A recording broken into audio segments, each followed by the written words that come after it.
It's the anniversary of the ratification of the treaty which formed the European Union back in 1993.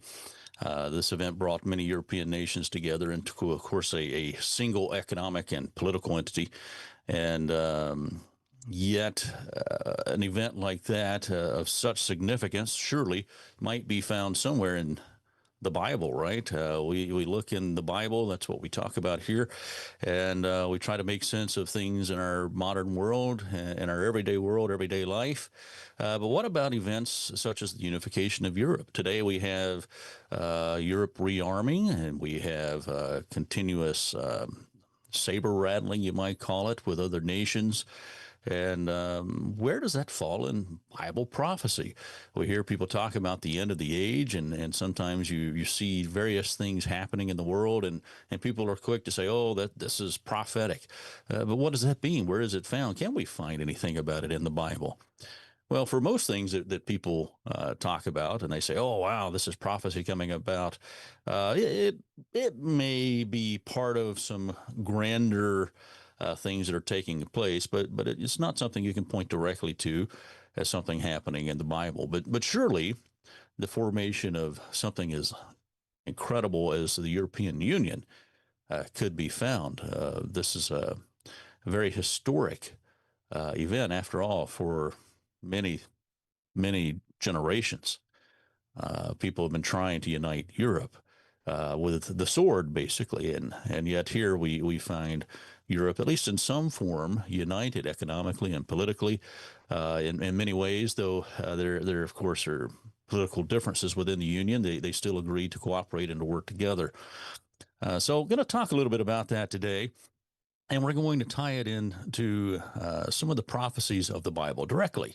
And you'll see how that is as we talk about it. In fact, we're just going to throw out one of those buzzwords that people like to use. People talk about the beast of Revelation.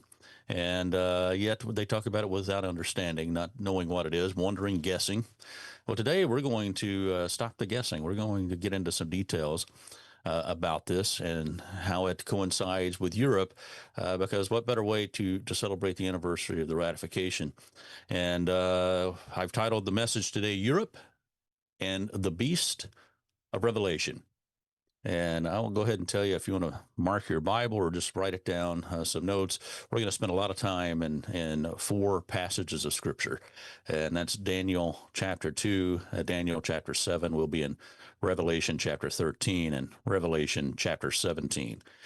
Because there are many passages in the Bible which shed light on this subject, but these four passages are where the bulk of the story is, where it lies. So this is where we're going to spend most of our time today. In fact, almost all of our time in Daniel 2, Daniel 7, and in Revelation 13 and Revelation 17, talking about Europe and the beast of Revelation. We'll start out by talking about Daniel 2, where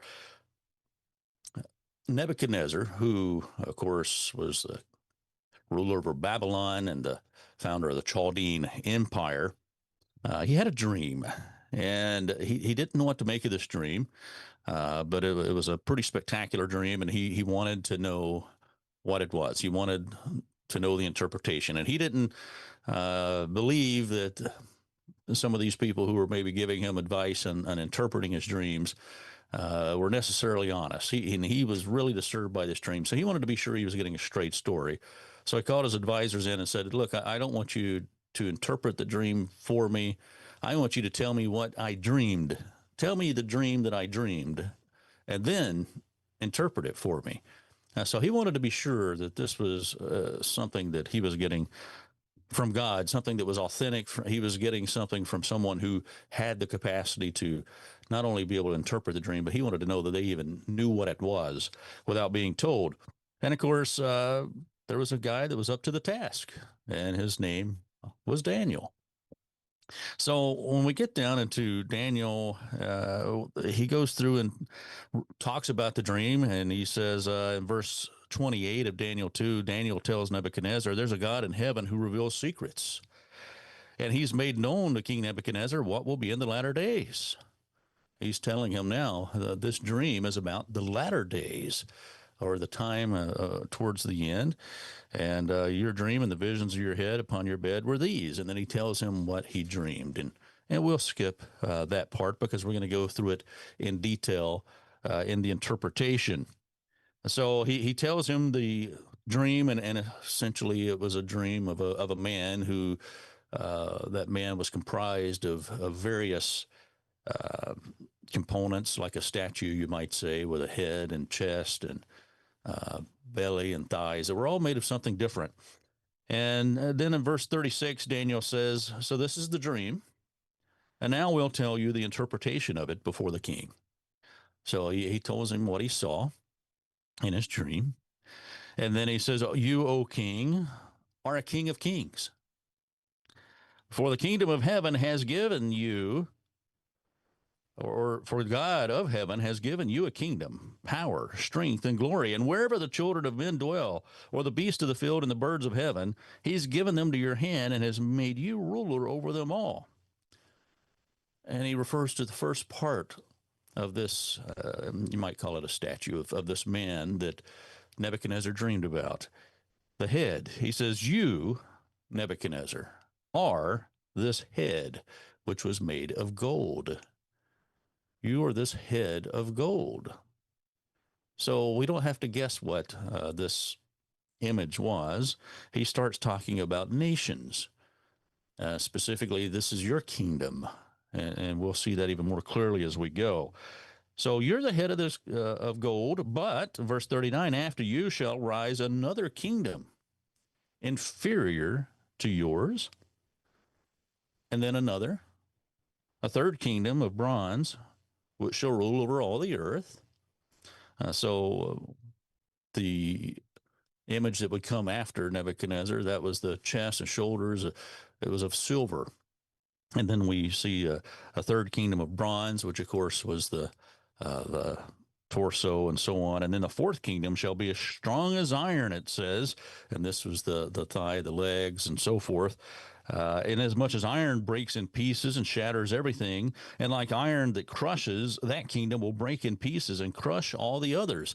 So we see that Nebuchadnezzar's dream about the latter days involved successive kingdoms.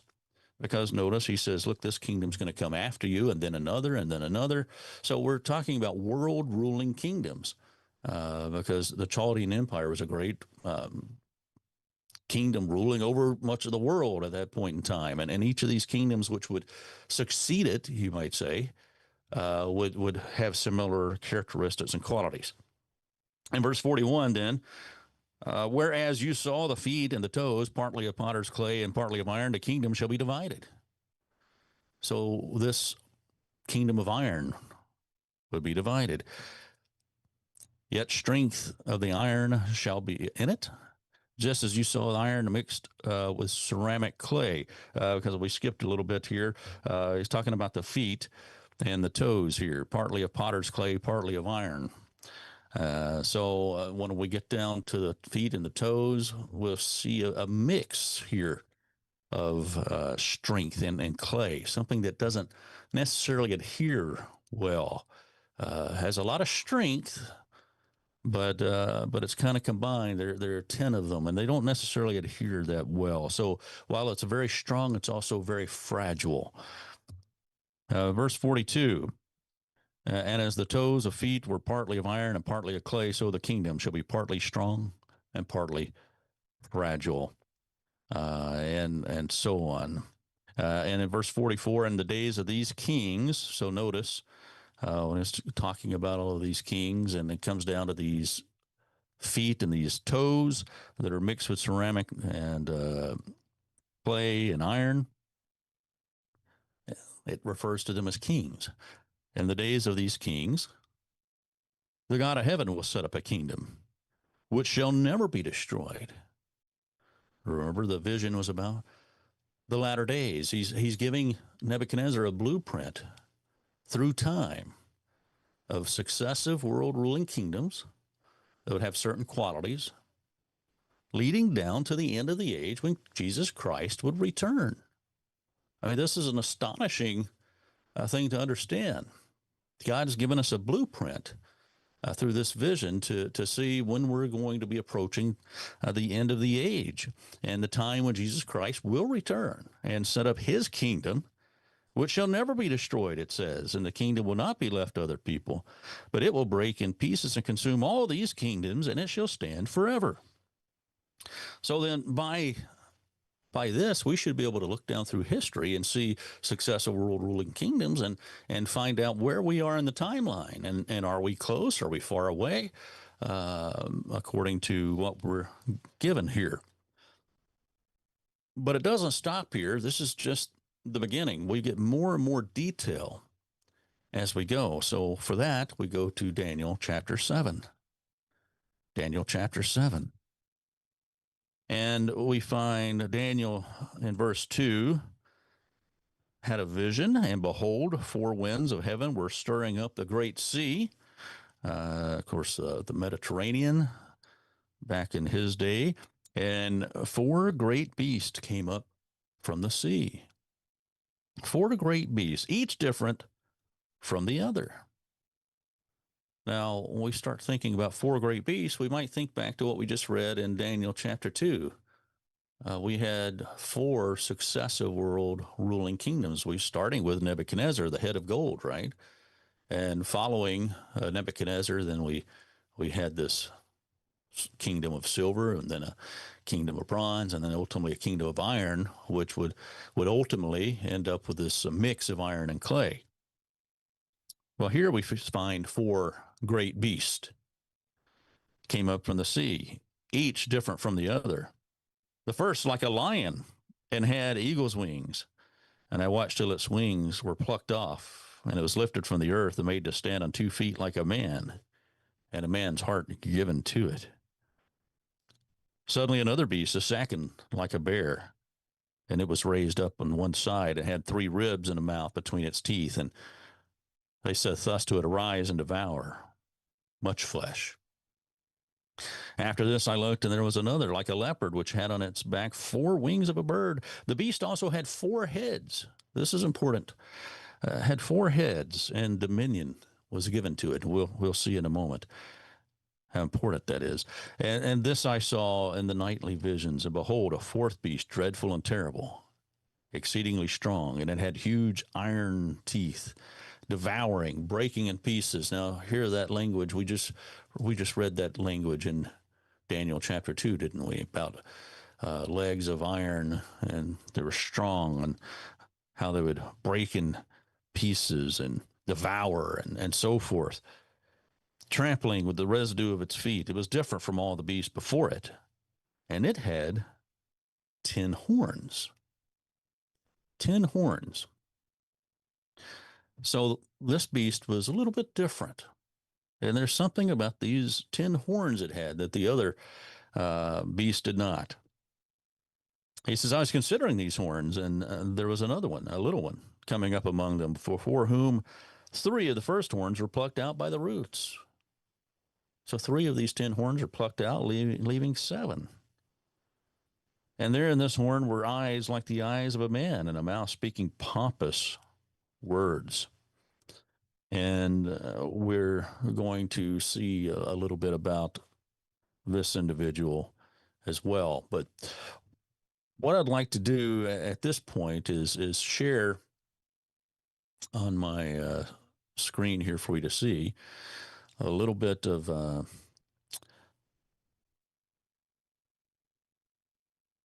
presentation, which will help you through the rest of the message. Let's get it going here. And we'll start here.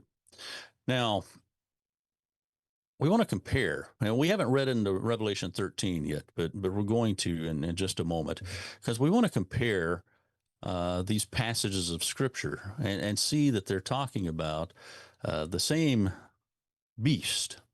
So let's move forward to Revelation chapter 13, and let's just read that passage so we can get this language in our head and we can understand what's happening, and we'll see it on the screen as well. Revelation chapter 13.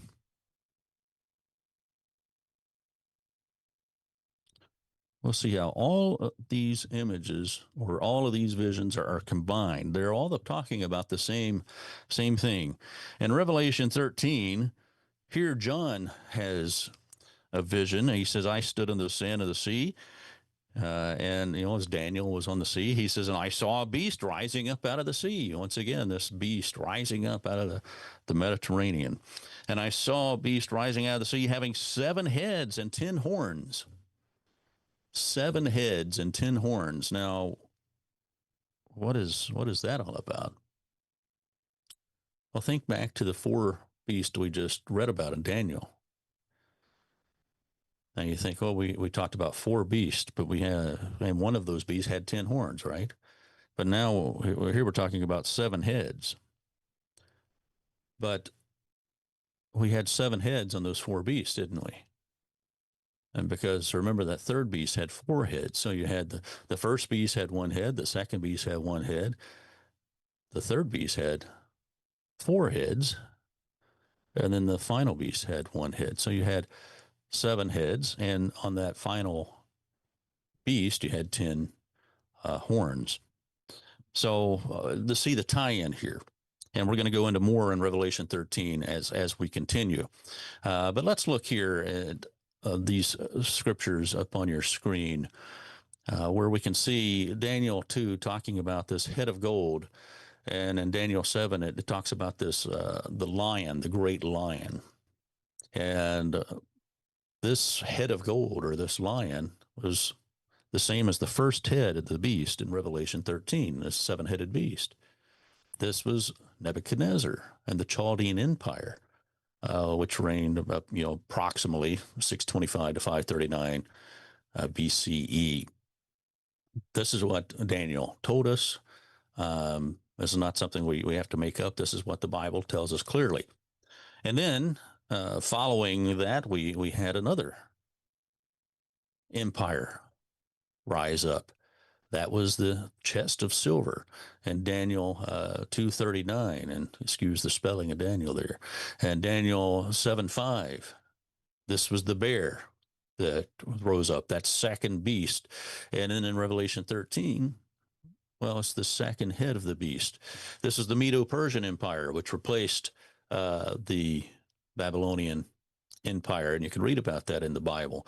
Whenever this happened, of course, so they have a famous saying about the writing is on the wall, which is derived from this event taking place where the Medo-Persian Empire replaced the Babylonian Empire, and that occurred around 558 to 330 BCE, historians tell us. And when we go back into Revelation 13, we can see not only the heads line up with these accounts, but we go down to Revelation chapter 13 verse 2.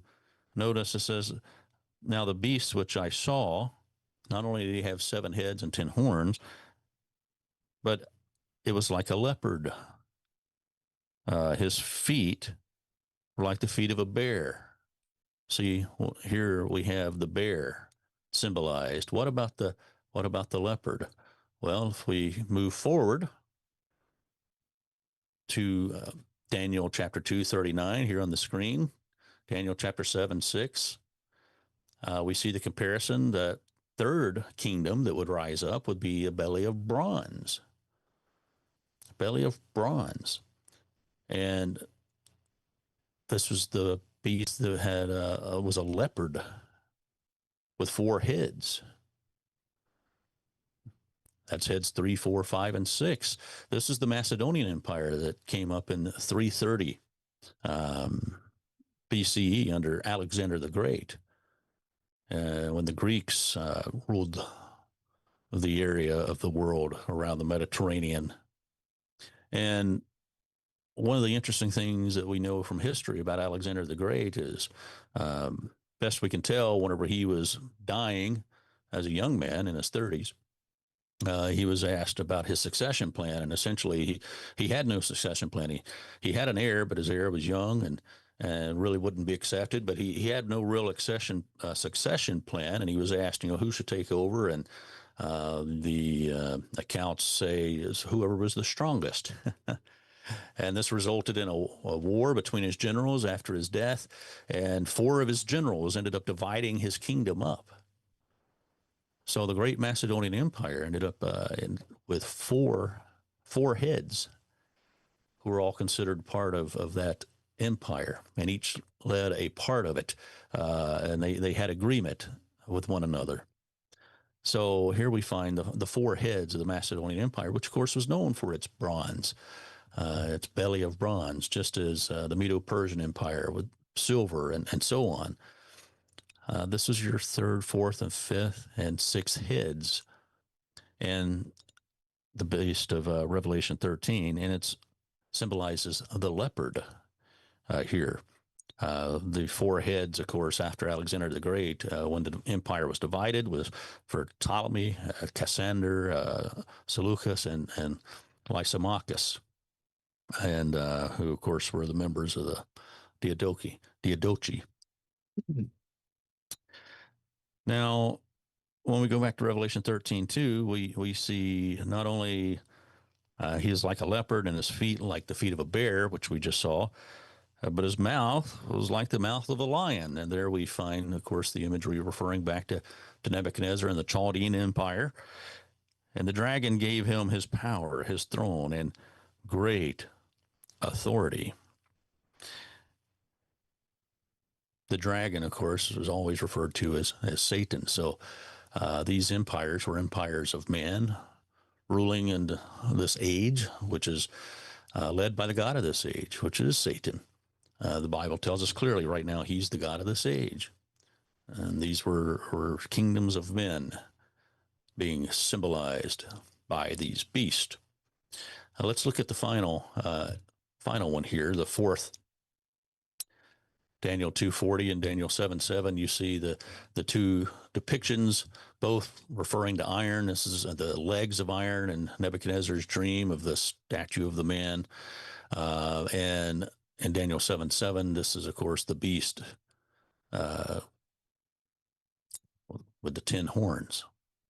He had the 10 horns. This is the seventh head of the beast of Revelation chapter 13. So it's important to make that connection, because in Revelation 13, it reads about 7 heads and 10 horns. You can kind of get confused about where these 10 horns go and 7 heads, right? Well, the 10 horns are only on one of the heads, and that's what Daniel 7:7 tells us. It was that final one. It was the legs of iron, the beast associated with iron. And this is the Roman Empire, which, of course, took over after the Seleucids and after the Macedonian Empire fell. The Roman Empire came on the scene. Of course, had Julius Caesar, and it came on the scene before Christ, a little before Christ, in 31 BCE, and continued down to 476 CE. And then it fell for a time. For a time. And this is going to be very important to understanding these 10 horns on this beast of Revelation 13. Because now we're starting to get into some things that are getting personal, right? We've gone on a little journey through time, and now we're starting to get a little closer. And now we're at the time of Jesus Christ. We're only a couple thousand years ago in human history. And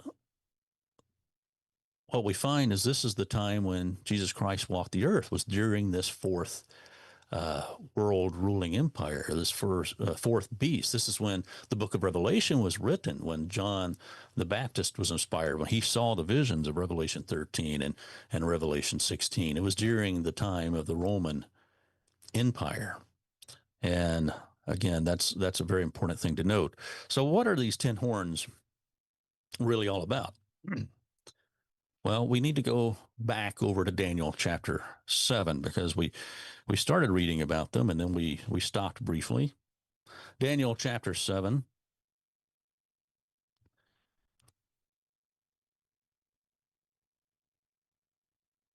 One thing that's important to note, and we'll just go ahead and note it now, is that the 10 horns and the 10 toes mixed of iron and clay, they're not the same thing. They both consist of 10, but let's not confuse those two things. We're going to see that clearly as we continue. But for now, just suffice it to say, they are not the same thing. Now, in Daniel chapter 7, we'll look down here in verse 24. The 10 horns are 10 kings who shall rise from this kingdom. The 10 horns are 10 kings that shall rise from this kingdom. So there's the Roman Empire, the empire of iron, which existed at Christ's time, the fourth world ruling kingdom after Nebuchadnezzar, and it had the 10 horns. But notice these are 10 kings which shall arise from the Roman Empire. So resurrections, you might say, they're birthed from the Roman Empire, but they're not necessarily the Roman Empire. Put another way, the 10 horns are 10 kings who shall rise from this kingdom. And if we follow what we've already seen, then they'll rise consecutively, right? Because we're seeing consecutive rises of empires, one after the other in time sequence. So here we find 10 kings which will rise consecutively after or out of the Roman Empire. It says that same verse. It says, and another shall arise after them, and he shall be different from the first ones, and shall subdue 3 kings. So there's another horn, a little horn, a small horn, who shall speak pompous words against the Most High, and shall persecute the saints of the Most High, and shall intend to change times and laws. For the saints shall be given into his hand for a time and times and half a time. Now, this is our 42 months. And this is a significant passage because here we're talking about someone who has influence over these other 10 horns. In fact, he plucks 3 of these horns up, right? He shall subdue 3 kings. What is this little horn? Well, we'll see as we continue going back into Revelation 13. But notice before we do, in verse 8, when we were reading about the little horn, we just read about here in verse 8, he says, I was considering the horns. There was another horn, a little one, just so we know where the language is coming up from among them, before whom 3 of the first horns were plucked out by the roots. So this little horn plucks out 3 of those 10 horns by the roots, and there in this horn were eyes like the eyes of a man speaking pompous words. So someone that speaks pompous words, someone who will seek to change times and laws, who will impact the saints, and they shall be given into his hand, who will persecute the saints, and someone who will exist down through time alongside of these 10 consecutive kingdoms that will come out of the Roman Empire. What in the world could this be? Well, let's start getting into the details. You know, the 10 horns of this dreadful beast, what they really represent is 10 successful or successive, I should say, political attempts to resurrect the Roman Empire after its fall. And I'm going to say the Western Roman Empire, because there's the divide between the empire, and you had the Eastern and Western Roman Empire, the Eastern, of course, the Byzantine Empire, and it's symbolized by the two legs of the beast. Just like there was a four-headed beast representing the four generals that divided the kingdom of the Greeks. Here, the Roman Empire split into east and west, just like the two legs symbolize. But it was the Western Empire that would be resurrected down through time. The Eastern Empire, the Byzantine, would continue down through about 1453 before it would fall. And that would fall to the Ottoman Turks. But the Western Empire would be resurrected, or they would try to resurrect it over and over and over again. And the Western Empire would also be characterized by the dominance or the influence of the Roman Catholic Church. The church at Rome was very powerful, and it did intend to change times. Not only did it intend to change times, it did change times. It changed the Sabbath to Sunday. It changed Passover to Easter. It gave us the calendar that we have today, the Gregorian calendar that we go by. It did all sorts of things of that nature, and it was responsible then for persecuting the saints who kept the Sabbath, who kept Passover and various things of this nature. Whenever they refused to adopt the Roman way of doing things, the Roman system, they were persecuted and have continued to be down through time whenever they've not submitted to the power of the Roman Church. And we'll see that that's why the first three horns were plucked out, because they were not influenced by the Roman Church. So there, for a time, when the Roman Empire fell in 476, there was no influence there, but the church and state had to come back together for that system to be revived. So let's see a little bit of that. But first, I want to talk about these first three horns. Who were they? We've got 10 horns, and the first three were plucked out. Well, after the fall of the Roman Empire, around 476, and we find the beast was mortally wounded. Let's go back to Revelation 13 to see that. Revelation chapter 13.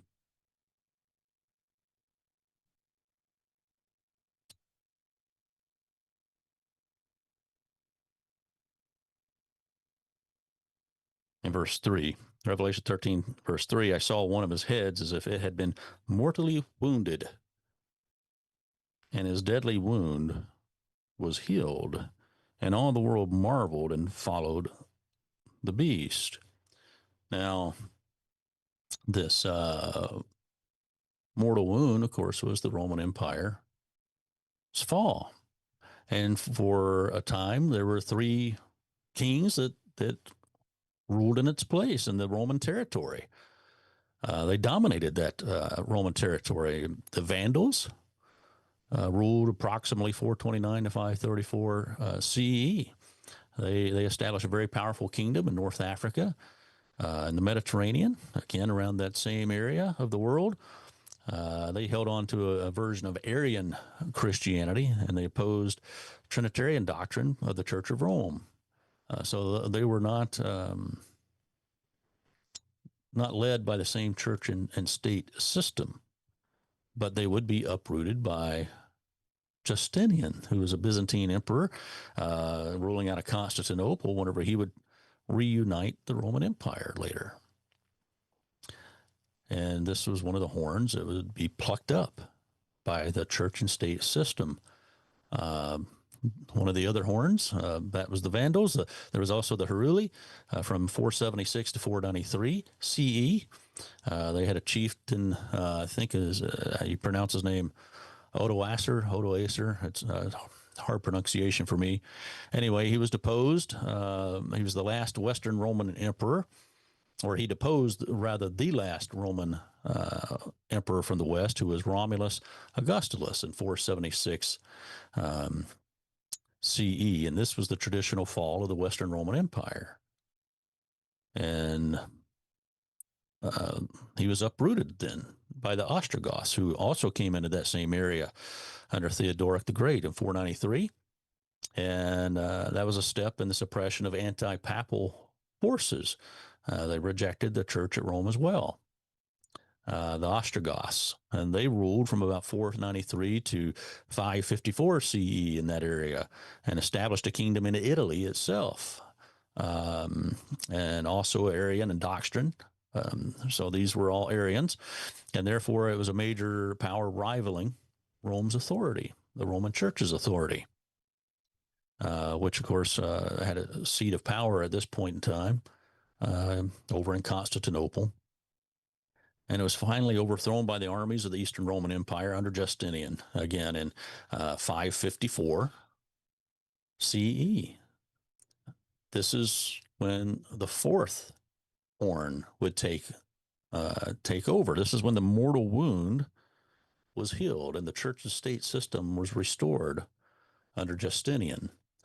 And he ruled from the east. He was a Byzantine emperor, but he came back and he took the land around the Mediterranean back over. He restored Italy to the Roman system. It cleared the way for full political and religious restoration of the empire in the West, which had been dead. And it ushered in the first of the seven heads of the Holy Roman Empire. The last seven horns, or those first three, were plucked out by this little head, right? What was the little head that existed all through time? This is the Roman Church. Alongside of these final seven heads, it would exist. It would pluck out those first three. It would restore the church and state system that had died at the fall of the Roman Empire in 476. So Justinian then would become the fourth head of the Roman Empire, or the fourth horn of the beast of Revelation 13. Let's notice in verse 4 of Revelation 13, they worship the dragon who gave authority to the beast. They worship the beast, saying, "Who is like the beast? Who is able to make war with him?" He was given a mouth speaking great things and blasphemies, and he was given authority to continue for 42 months. For 42 months. Now, this is significant here. I'm gonna advance the slide here so you can kind of see the four beast of, or the four beast and the body of Nebuchadnezzar's man, the statue that he saw, and you can see how they all line up together with the beast of Revelation 13 here together. But you find that this resurrection would last for 42 months in this context. All right, and then he opened mouth and blasphemy against God, to blaspheme his name, his tabernacles, those who dwell in heaven, and he'd make war with the saints, and all authority was given him over every tribe, tongue, and nation, and so on. Now, what's significant about this 42 months after the mortal wound? Now, we know the mortal wound was healed in 554 under Justinian, and if we look at 42 months, and we know that in this time period, a month was 30 days. That's the way it was reckoned on the calendar. And if we take 42 months of 30 days, then what we end up with is 1,260 days. And oftentimes in the Bible, prophecy uses a day for a year as a principle to reckon time. Sometimes they say 7 days, and the Bible's talking about 7 years, for instance, and we can find that in various places, such as with Nebuchadnezzar himself. So here, if we look at 42 months of days, we've got 1,260 days. And utilizing the day for a year principle from the restoration of the empire, well, where would we end up if we add 1,260 to 554? Well, we end up at an interesting date, and it's 1814. We're going to see how interesting that is in a moment. Here on your slides, of course, the first three horns of those 10 horns, the Heruli, the Vandals, the Ostrogoths, who were plucked up by the little horn. And here we find then the Revelation 13 beast, and we see him then with the Revelation 17 beast. But before we leave, I want you to remember that 42 months from 554 to 1814, because if we go back from 554, when Justinian restored the empire, and move forward to 42 months of in prophetic time, we're going to arrive at 1814. This is what the Bible is telling us. There was going to be authority given for 42 months from the Revelation 13 beast. Now, let's compare Revelation 13 beast with Revelation 17. All right, in Revelation 17, and we'll come down to verse 3. John was carried away in the spirit into the wilderness, and he saw a woman sitting on a scarlet beast, which was full of names of blasphemy, having 7 heads and 10 horns. Now, here's a woman riding the beast. Well, the Bible refers to, when it's using symbolism, it refers to a church as a woman. In fact, in talking about the husband and wife relationship in Ephesians, it refers to the wife as the church, and a woman is referred to as the church. The church is taken off to safety in the book of Revelation. It's referred to as a woman taken off into the wilderness. So here a woman is sitting on a scarlet beast. We talked about a church, a Roman church that would exist down through time with these final 7 heads. And notice here, the beast has 7 heads. Let's not confuse the 7 heads of this beast with the 7 heads of the beast of Revelation 13. Because remember, the 7 heads of Revelation 13 symbolized the Chaldean Empire, the Medo-Persian Empire, the Macedonian Empire, and the Roman Empire, right? With the Macedonian Empire having 4 heads. So those were the 7 heads of Revelation 13. But the 7th head had 10 horns. And the 10 horns, out of those 10 horns, 3 were plucked out, remember? And now they were going to reign for 42 months in John's time. Well, that brings us now then to Revelation 17. Now we're at the final 7 horns, or the 7 heads represent those last 7 horns on the beast of the Roman Empire after the mortal wound was healed. And this represents the kingdoms that would be trying to resurrect the church and state system in the Mediterranean area, around Europe, North Africa and Europe, down through time. From John's time, because now we're writing from John's perspective. All of the other kingdoms had come and gone at the time John was writing. And all that was remaining in the historical sequence of time that God had given to Nebuchadnezzar now were these 7 final horns on the 4th beast. So Revelation 13 represents the kingdoms all the way down from Babylon, where the Revelation 17 beast represents these resurrections of the Roman church and state system in the Mediterranean region around Europe. And then that Revelation 13 beast takes us through the 10 resurrections of the Roman Empire with its 10 horns. But in Revelation 17, we find 10 horns that represent the final 10 kings. These final 10 kings go all the way back to Revelation, or to Daniel chapter 2, and the 10 toes on the feet, right? And mixed with iron and clay. These final 10 kings will not adhere well. They'll be strong. They'll be part of the Roman system, but they'll be part of that final rise, that 7th remaining head will have those 10 kings working together. It'll be strong, but it won't adhere well. This is what we're seeing. Notice down again in verse 4 of Revelation 17, the woman who was riding this beast, the church, the Roman church, was arrayed in purple and scarlet. There's a church that is represented that sits in the seat of the Roman Empire, a great church, which is known for its scarlet and adorned with gold and precious stones and pearls. Very much known for that, having in her hand a golden cup full of abominations and the filthiness of her fornication, and on her forehead a name written Mystery, Babylon the Great, the mother of harlots and the abominations of the earth. See, this comes all the way down. It's connected all the way back to Nebuchadnezzar and his vision from Babylon, all the way down.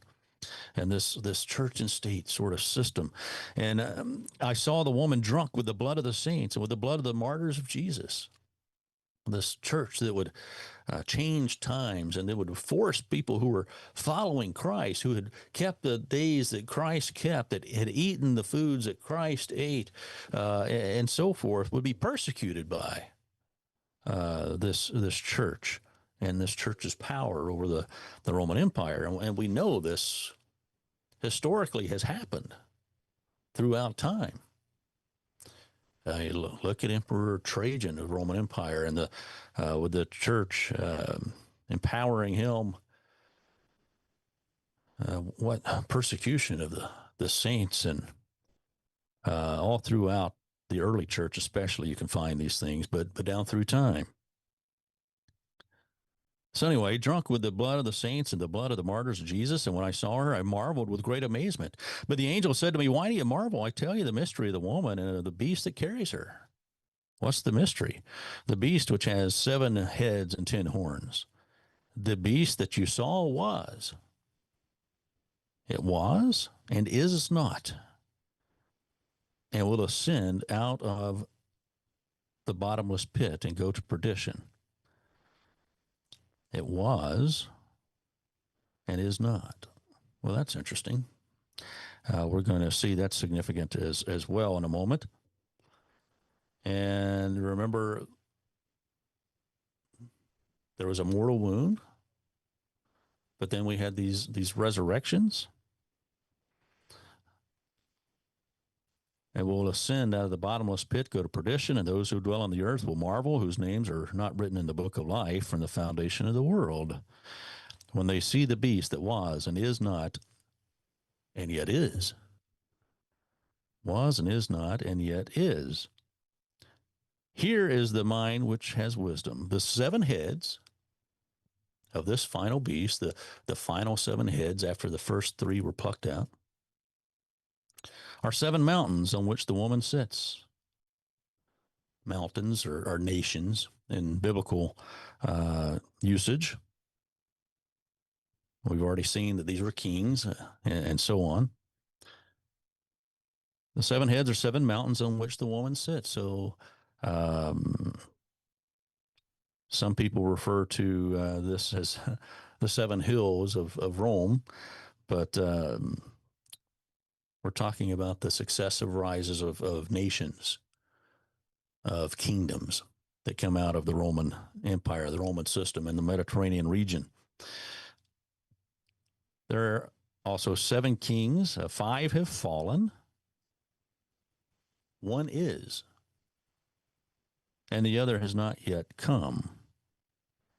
And when he comes, he must continue a short time. And the beast that was and is not is himself also the 8th, and is of the 7, going to perdition. The 10 horns you saw are 10 kings, who have received no kingdom as yet, but they receive authority for 1 hour as kings with the beast in their one in mind. These 10 kings are those 10 toes of iron and clay that are on that final resurrection of that final head, final resurrected Roman Empire. And these 10 will give their power and authority to the beast, and they will make war with the Lamb, and the Lamb will overcome them. Because remember, in Daniel 2, In Daniel 7, we find that these exist down to the return of Christ. So in the time of these 10 kings, Jesus Christ will return. Now, that gives us a pretty good timetable that we can look at. We've already gotten to the Roman Empire in John's time in Revelation 13, but now let's see what's going on with this beast in Revelation 17. Who in the world can they be, and what does this 42 months of prophetic time mean from 554 to 1814? Well, what happened after those first three horns were plucked out and Justinian restored the Roman Empire? Interestingly, history can tell us. Here in Revelation 17:10 on your screen, you see the Roman system set up, the imperial restoration under Justinian. You see after him, the Frankish kingdom was set up under Charlemagne. You can go and see Charlemagne's remains over in Aachen, Germany, and they have his remains right there, where that was the seat of his power. And then you can find the Holy Roman Empire set up under Otto the Great after the Frankish kingdom. And then another resurrection of this system was the Habsburg dynasty from 1520 to 1558. Not to be outdone, Napoleon tried to unify Europe and tried to bring all of these nations together. And under this system, of course, he famously, when he was going to be crowned and given his authority and power by the church, he went and famously took the crown from the Pope and crowned himself. And what's interesting is these five of the seven heads remaining. Remember, the beast after the mortal wound was given 1,260 years from 554, and it came down to 1814. Well, the Empire of Napoleon went through 1814. His empire fell in 1814. So the fifth empire in order fell in 1814. Now, it says here 1815 because Napoleon did try to come back to power. And I think he reigned for about another 100 days in 1815. He was able to muster up and tried to restore his reign before he was exiled and banned. But he lost his power and his authority and his kingdom in 1814. 1,260 years after the first restoration of that mortal wound. And that brings us then to Revelation 17 here, where we find out in verse 10, there are also seven kings, five have fallen. Well, here are the five fallen. It says, one is, but the other is not yet to come. The one is, as we see in our chart here, we reckon it to be the fascist kingdom that started under Mussolini when he came to power. I think it was 1922, but ultimately came into full power and is part of the Axis powers with Hitler, the Hitler-Mussolini axis in Europe, which tried to unite the empire under their rule from 1936 to 1945. And the reason we believe this is because the first time this was looked at, this prophecy was really understood in a serious way, was during this time period. Was during the time of this rule of the fascist Nazi axis, when, of course, Herbert W. Armstrong began to go back and see these empires had all come about and began to understand, wait a minute, when John's writing here, at the time that this would become known, that the time we would have enough history down through time where we could understand what these heads would represent, because they couldn't be understood during John's time. All we knew at that time was that there were going to be these other rises that would happen in the future. But by the time we had enough history behind us, we could look and see what had happened and how God's prophecy had come about and how the restoration had taken place from 554 to 1814. These five heads had given power, and they had all fallen.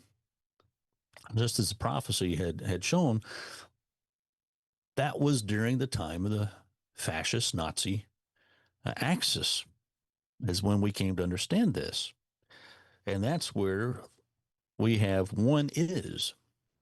In Revelation 17:10, there's 7 kings, 5 have fallen, but one is at that time.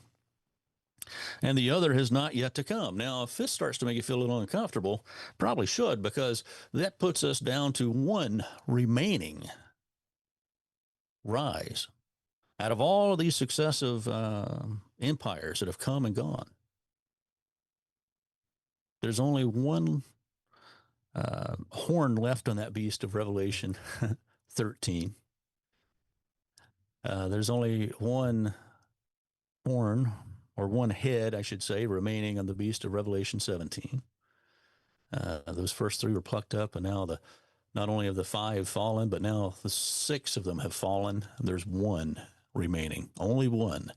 And this is the one that has the 10 horns, or the 10 toes mixed of iron and clay, that will rise in the Mediterranean region around Europe, just as all the others have. The final attempt to resurrect the Roman Empire. It'll be powerful, and it'll consist of 10 kings. And it will reign a short time. And it'll continue to be influenced by the Roman Church in a powerful way. In fact, the Bible talks about the religious leaders, or the leaders of the beast, whoever it is, calling down fire out of the sky. They're going to perform mighty works. They're going to deceive the nations. There's going to be an influence here. We don't know who these 10 kings are as of yet, but we know they're going to come out of a European Union. Now, we have a European Union today. That didn't exist at the time that we began to understand this prophecy, that there was going to be a rise out of Europe. We didn't know what that was going to look like. We didn't know what it was going to be. And then, of course, back in 1993, we saw a European Union come about. Now, is that the Union? Well, no, the European Union consists of many more than 10 kings or 10 nations. I guess there are a lot of different ways you can divide it up, but there are a lot more than 10. Even from the beginning, there's been a lot more than 10. You look at the flag, there's 12, right? It's going to be a union of 10 kings in its final form. There are pressures today in the European Union. Already we've seen Brexit. There's remaining pressures within the European Union of nations talking about how much they want to be involved in the union. We now see the union rearming and forming its own military power again. And this is significant because there are other prophecies about the king of the north and the king of the south, where we believe that the king of the north is going to represent this reunified Europe, this final head consisting of 10 kings that will reign at the time Jesus Christ comes, and will literally fight against Christ at his return. Is that the European Union as it stands today? No. But it will be a European Union of nations of 10 kings. Whatever it takes to get us there, we don't know yet. But we do see things coming together in an interesting way. It's something to keep our eye on. And as we recognize the anniversary here of the ratification of a new European Union, something that people didn't think could possibly happen not too many decades ago.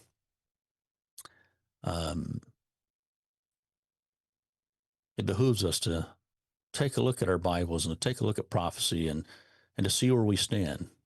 Brethren, we don't know how much longer we have left, but we know we're standing at the threshold to the end of this age. And we know that Christ will return once this final power comes about. It'll be a short time. We know there will be a tribulation that will be a part of this. It'll come upon the earth. We know that there will be intervention in the Middle East. because the prophecies tell us that from this union, and we know that Jesus Christ then will return at that time. So we're close, brethren. But how close? Well, it's hard to tell. If you look at this chart, you can see there's quite a bit of time that sometimes elapsed between one rise and the other. Already there's been quite a bit of time that has elapsed from 1945. So we don't know where we are, but we know we're getting closer. And we know we've only got that one kingdom remaining. So as we conclude the message today, I want to turn to one final passage of Scripture. And let's look at chapter 18. Chapter 18. In Daniel 2, 44 and 45, it talks about the days the kingdom of God will come. And it says it'll never be destroyed. Never be destroyed. That's what we're looking forward to. And meanwhile, Revelation 18 warns us this. In verse 1, after all these things, I saw another angel coming down from heaven having great authority, and the earth was illuminated with his glory. And in verse 3, it says, all the nations have drunk of the wine of the wrath, or let's just start in verse 2, keep in verse 2. He cried mightily with a loud voice, saying, Babylon the great is fallen, and has become a dwelling place of demons, a prison for every foul spirit, and cage for every clean and unclean and hated bird. Christ returns, and Babylon, the system that has come down all the way from Nebuchadnezzar to our modern day, falls at Christ's return.